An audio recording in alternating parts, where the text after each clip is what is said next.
নমস্কাৰ, মই ৰঞ্জন চৌধুৰী। চাওক, হিমন্ত বিশ্ব শৰ্মা আমাৰ চিফ ইলেকশ্যন কমিশ্যনাৰ সম্পৰ্কে কৈছিলে যে তেখেতক ভাৰত ৰত্ন দিব লাগে।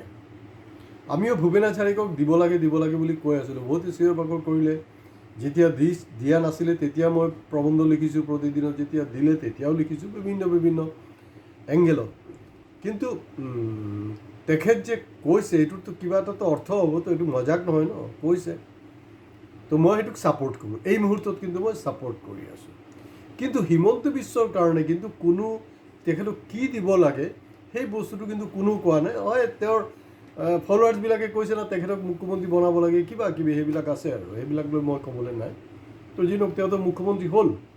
তো তেওঁ মুখ্যমন্ত্ৰী হোৱাৰ পিছত মোৰ দাবী যে একদম ইণ্টাৰনেশ্যনেল ফ'ৰামত, য'ত নোবেল প্ৰাইজ হেৰি কৰে, তেওঁৰ যে কমিটি আছে, তাত মই এটাই দাবী কৰিম যে সেইটো হ'ল কি, আমাৰ বিশ্বগুৰু প্ৰধানমন্ত্ৰীটো আছে, তেওঁ অলপ হেঁচা দিব লাগে না। ইমান দিনত বোলে একদম চলিড একজন মানুহ পোৱা গৈছে, ইয়াৰ ডক্টৰ হিমন্ত বিশ্ব শৰ্মা মোৰে চেলা হয়, এনেকৈ ক'ব লাগিব। কাৰণ তেওঁতো আফটাৰ অল তেওঁ বিশ্বগুৰু ন, তেওঁকতো চেলা বুলিয়ে ক'ব লাগিব, চাগিৰ বুলি ক'ব নোৱাৰে ন।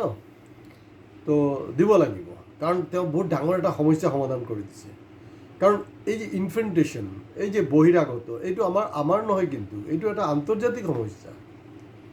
আৰু ইয়াত আটাইতকৈ বেছি চাফাৰাৰ কিন্তু আমেৰিকা, জানেনে? তাত আপোনাৰ যোনটো মেক্সিকো আছে, মেক্সিকোৰ সেই যে আমাৰ যেনেকৈ ধুবুৰী মানকাছাৰ এই যিবিলাক কথা শুনি থাকে, সেইটো ৰাস্তাৰ যোগেদি নেকি বাংলাদেশী পাৰ হয়। আৰু আমাৰ ঘেণ্টা কৰি আছে BSF TSF এইবিলাক, ভগৱানে জানে আৰু কি হৈছে নাই হোৱা। তো তেওঁ যি ফৰ্মুলা ওলাইছে সেইমতে কিন্তু এই মুহূৰ্তত বাংলাদেশী নাই। কাৰণ সদ্যহতে ৱেষ্ট বেংগলৰ চিফ মিনিষ্টাৰ আমাৰ শুভেন্দু অধিকাৰী, মানে দুইজনে পুৰণা দোষ্ট হয়। আপোনালোকে দেখিছে শপত গ্ৰহণ অনুষ্ঠানত একদম কি ধৰণে আলিংগন কৰিছে একজন আৰু একজনক। তাৰমানে বহু বছৰ পিছত, মই ইভেন ইলেকশ্যন কেম্পেইনিঙৰ সময়তো শুভেন্দু আৰু হিমন্তৰ এই ধৰণৰ আলিংগন দেখা নাই। তেওঁলোক যেতিয়া শাৰদাক লৈ ফচি গৈছিলে, সেইটো সময়ততো খুব ভাল দিন আছিলে তেওঁলোকৰ, তেতিয়া হয়তো আলিংগন কৰিছিলে, নন অফিচিয়েলি কৰিছিলে। কিন্তু আজি অত বছৰে তেওঁলোকে মুক্তভাৱে গোটেই ভাৰতবৰ্ষৰ ৰাইজক দেখুৱাকৈ একদম আলিংগন কৰিছে। আৰু শুভেন্দু অধিকাৰী কৈছে যে হিমন্ত বিশ্ব শৰ্মা যোনটো ফৰ্মুলাৰ যোগেদি অসমৰ পৰা বিদেশী নাইকিয়া কৰি দিছে, একেটা ফৰ্মুলা মই ৱেষ্ট বেংগলত লগাম। অতদিনে কি কৈ আহিলে যে আপোনাৰ হেৰি নাই বুলি, কি বুলি কয়, 2014ত কি ক'লে যে 16 মে'ৰ পিছত বাংলাদেশী তেলটোপোলালৈ গুচি যাব লাগিব, গ'ল। তাৰপিছততো কিমান 16 মে' আহিলে, এতিয়া আকৌ এটা 16 মে' যাবলৈ লৈছে। 12 মে'তো শপত হ'ল, আকৌ 16 মে' চলি থাকিব সেইটো। তো এতিয়া ডেঞ্জাৰ পইণ্টটো হ'ল যে শুভেন্দু অধিকাৰী, অমিত শ্বাহ, তেওঁলোকৰ কথা হ'ল যে মমতা বেনাৰ্জীৰ কাৰণে নেকি তাত ফেঞ্চিং দিব পৰা নাই। আৰে কি ভাই বুৰ্বক বনাই আছে আপোনালোকে। ধৰি লওক আমাৰ যিমান জমিন আছে, আপোনাৰ ঘৰ হ'ব পাৰে, আপোনাৰ বিল্ডিং হ'ব পাৰে, কিন্তু ultimately and of the day এইটো কিন্তু ৰাষ্ট্ৰৰ সম্পত্তি। এইটো আপুনি কিনিছে কাৰোবাৰ পৰা, ম্যাদী পাট্টা হয় না কি হয়, 2 নম্বৰী, এইবিলাক পিছৰ কথা, 100 মাটি। কিন্তু চৰকাৰ তাৰ প্ৰয়োজনত আপোনাক এভিকশ্যন কৰিব, হয়, এইটোৰ এভিকশ্যনৰ এগেইনষ্টত আপোনাক ভাল এটা কম্পেনচেশ্যন দিব। যেনেকৈ আমাৰ এই যিবিলাক নেশ্যনেল হাইৱে হৈছে, দেখিছে নহয়, তাত কনষ্ট্ৰাকশ্যনত কেলেংকাৰী হৈছে, কিন্তু এভিকশ্যনৰ যি কম্পেনচেশ্যন, এভিকশ্যনৰ কম্পেনচেশ্যন অটল বিহাৰী বাজপেয়ীৰ সময়ত যি আছিলে বিজেপি চৰকাৰৰ, মনমোহন সিং কিন্তু তাতকৈ আৰু বহুত বেটাৰ এটা হেৰি দিছে তেওঁলোকক, মানে ৰাইজৰ কাৰণে। আল্টিমেটলি সেইটোত বহুত মানুহ কৰোৰপতি হৈ গ'ল, বহুত দুখীয়া মানুহ কৰোৰপতি হৈ গ'ল ৰাতিৰ ভিতৰতে। তো এই যে বৰ্ডাৰ এৰিয়া তেওঁ নিদিব, এইবিলাক হ'বই নোৱাৰে। এই চব টোটাল ভেলকিবাজি হয়। কাৰণ যদি আপোনাৰ ঘৰখনো চৰকাৰৰ হয়, সেইখন বৰ্ডাৰ এৰিয়াটো কিন্তু চৰকাৰৰ, ৰাষ্ট্ৰৰ হয়। তেওঁলোকে এভিকশ্যন কৰিব। কাৰণ 2014তে আমি শুনিছিলোঁ যে তেওঁলোকে ফেঞ্চিং লগাব, কিবা কিবি আল বাল বহুত কিবা কিবি বকিছিলে। এতিয়া হিমন্ত বিশ্ব শৰ্মা ডাঙৰীয়া, বা মই আপোনাক প্ৰশ্ন নকৰোঁ, এতিয়া শুভেন্দু অধিকাৰী, আপুনি কওক যে আজি কপতি কিমানখিনি তেওঁলোকে কাভাৰ আপ কৰিছে, আজি কপতি কিমান ফেঞ্চিং এৰিয়া মানে একদম হেৰি মুক্ত হৈ আছে, ক'ব পাৰিবনে নাই?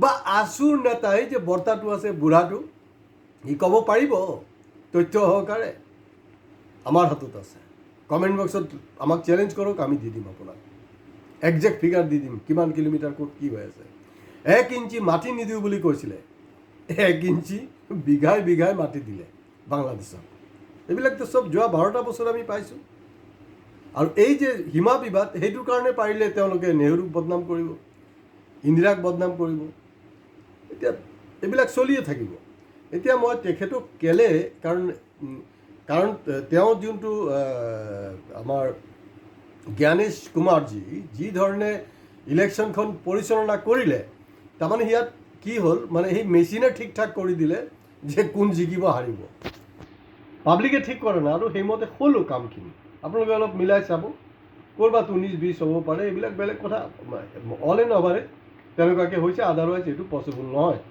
আৰু সেইটোৰ ওপৰত মই ইতিমধ্যে কৈছোঁ সেইটো কাৰণে কৈ থাকোঁ যে আপোনালোকে ছাবস্ক্ৰাইব কৰিব চাব এটা আমাৰ ইউটিউব ভিডিঅ'ৰ লগত আগে পিছে কিবা কিবি এটা সম্পৰ্ক আছে সেইকাৰণে আৰু হিমন্ত বিশ্ব শৰ্মা ডাঙৰীয়াক কাৰণ এতিয়াতো একচুৱেলি ভাৰত ৰত্নৰ কাৰণেতো জ্ঞানেশ কুমাৰ ডিউ হৈ গ'ল আৰু লেটাৰ চেঞ্জ দিব লাগে কেলৈ নিদিব তেখেতক কিন্তু হিমন্ত বিশ্ব শৰ্মা ডাঙৰীয়াক কিন্তু যেনেকৈ ট্ৰাম্পে ডিমাণ্ড কৰিছিলে নহয় যে তেখেতক নেকি নোবেল দিব লাগে তো এতিয়া আল্টিমেটলি পোৱা নাই তেওঁ মুখ থেকেচা খাইছে কিন্তু হিমন্ত বিশ্ব মুখ থেকেচা নাখায় মই আছোঁ অসমবাসী আছে 140 কোটি জনতা আছে আমাৰ লগত বাকী হৈ যাব কোনো দিগদাৰ নাই কাৰণ তেওঁ এটা ফৰ্মুলা ওলাইছে যে পুছবেক কিমান ইণ্টাৰেষ্টিং তাৰমানে শুভেন্দু অধিকাৰী চুতীয়া বনাব নেকি মানুহক তাত পুছবেক কৰিব তাৰপিছৰ আগত কংগ্ৰেছক গালি পাৰিব সিহঁতি কৰা নাই তাৰপিছত ক'ব বাওঁপন্থীক গালি পাৰিব তাৰপিছত TMCক গালি পাৰিব সেইবোৰ কৰোঁতে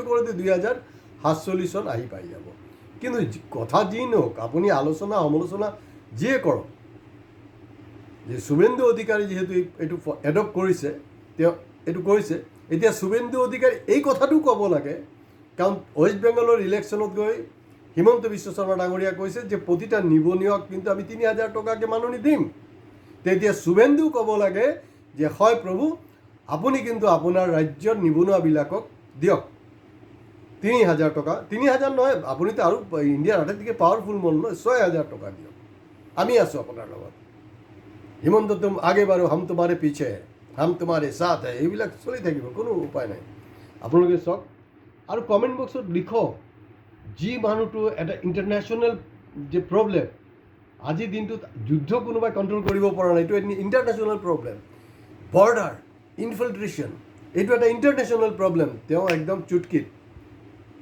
मोदी है तो मुमकिन है এইটো বকৱাছ মোদী নেই হিমন্ত है तो मुमकिन है কিমান বঢ়িয়া তেওঁ হেৰি কৰিছে গতিকে সেই বস্তুটো ট্ৰাম্পক দি লাভ নাই কাৰণ ট্ৰাম্পটো অলপ জেলাছ কৰিব চালা মই নিজে পোৱা নাই কেলৈ তাক পাব লাগে তো গতিকে এই যে যি কমিটি আছে কমিটিত কিন্তু এই প্ৰস্তাৱটো ভাৰত চৰকাৰৰ ফালৰ পৰা যাব লাগে আৰু পাৰ্লামেণ্টত কোনো অসুবিধা নাই মেজৰিটি তেওঁলোকৰ আছে এটা প্ৰস্তাৱ অপজিশ্যনে এইটো অপ'জ কৰি থাকক কিন্তু মই ভাবোঁ তেখেতক নোবেল বঁটা দিব লাগিব কাৰণ ভাৰতবৰ্ষৰ প্ৰথম নোবেল বঁটা ৰবীন্দ্ৰনাথ টেগোৰ পাইছিলে আৰু সেই ৰবীন্দ্ৰনাথ টেগোৰকতো বেচিয়া উৰাই দিলে ৱেষ্ট বেংগলৰ শপত গ্ৰহণৰ দিনাখন আগে পিছে আৰু এতিয়া কিন্তু ছেকেণ্ড আৰু লাষ্ট নোবেল প্ৰাইজ মানে হেৰি মোদীয়ে পাবলৈ নাই আমাৰ হিমন্ত ডাঙৰীয়া পাবলৈ আছে আৰু তেখেতক পাৱাৰ যোগ্য আজি ইয়াতে শেষ কৰিছোঁ নমস্কাৰ লাইক কমেণ্টছৰ লগত শ্বেয়াৰটো আছে ছাবস্ক্ৰাইবো প্লিজ কৰিব